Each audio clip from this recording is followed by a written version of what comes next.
table that for now. I want to ask you a couple of more questions. Number one, your professor who lived to 110, who was also in nutrition, was he a vegan? No, he's not. Okay, I'm He's kidding. not. Yeah, okay, he's not. Yeah, okay, he's not. so now we spoke a few months ago. Yeah. Over Zoom. Yeah. And you mentioned something that I've been repeating to my viewers. This is something that they will know of by now. You mentioned something you said to me before that about, in your opinion, about 90% of us humans have the genetic potential to live 100 years. Yes, right? That's right. Yeah. Why do you believe that? Oh, because there are plenty of people has lived over 100 years. Right? Less than 1% of us actually do. Right now, the number is 4 out of 100,000 people. Right. 4 out of 100,000. So basically, we have the genetic potential.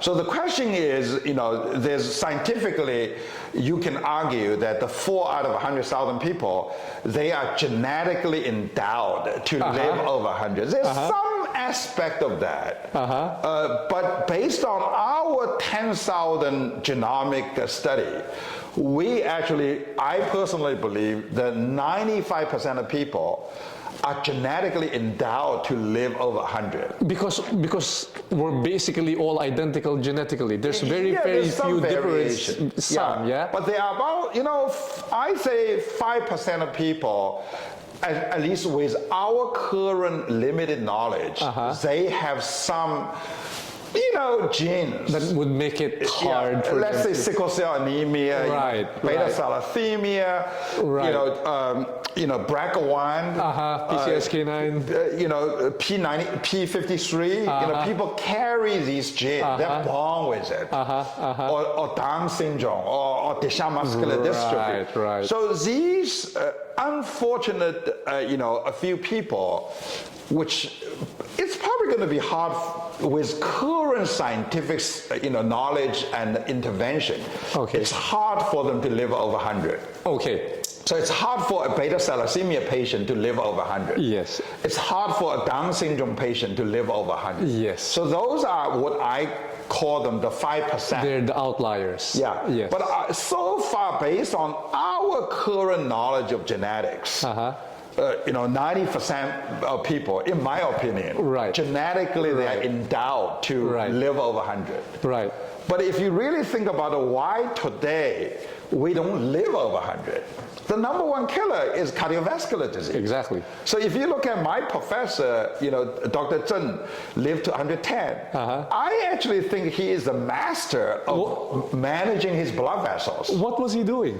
Oh, he basically, every morning he wakes up, he has to do a personal massage, and he's very careful what he eats nutritional wise.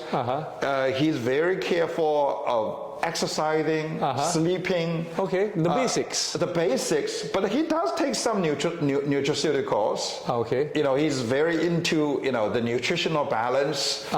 So I think, if you today don't have high cholesterol, you don't have hypertension, you don't have diabetes, your odds of your blood vessel being healthy is increased dramatically. Awesome. Because in the modern, developed nation, you look at our data set, it's published in preceding National Academy of Science. A third of the population in the US are pre-diabetic. Yes. If you have high glucose level all the time because of your diet, your micro blood vessel is not going to be healthy. Right. You're constantly ruining your blood vessel. So in the sense, in that regard, the longevity is not genetic. It's because of your diet, the lifestyle. Your lifestyle. You don't exercise. You you are couch potato. You eat McDonald's. You drink basically sugary drinks. And that actually if you do that 50 years, 70 years, your micro blood vessel is probably not going to be as healthy as my professor. It's not going to be as optimal as the guy who's watching everything, right? So that leads me to another question. So since a lot of the interventions you're saying are actually lifestyle interventions, right?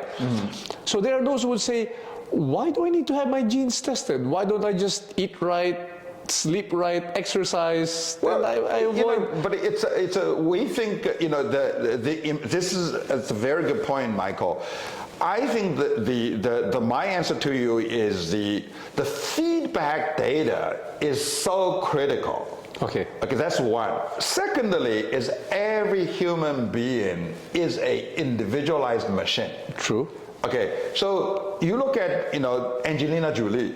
Okay. She can exercise all she wants, and she can eat so well, but genetically, because this is BRCA. all public information. She has a BRCA1. So for her, the biggest Achilles heel is BRCA1.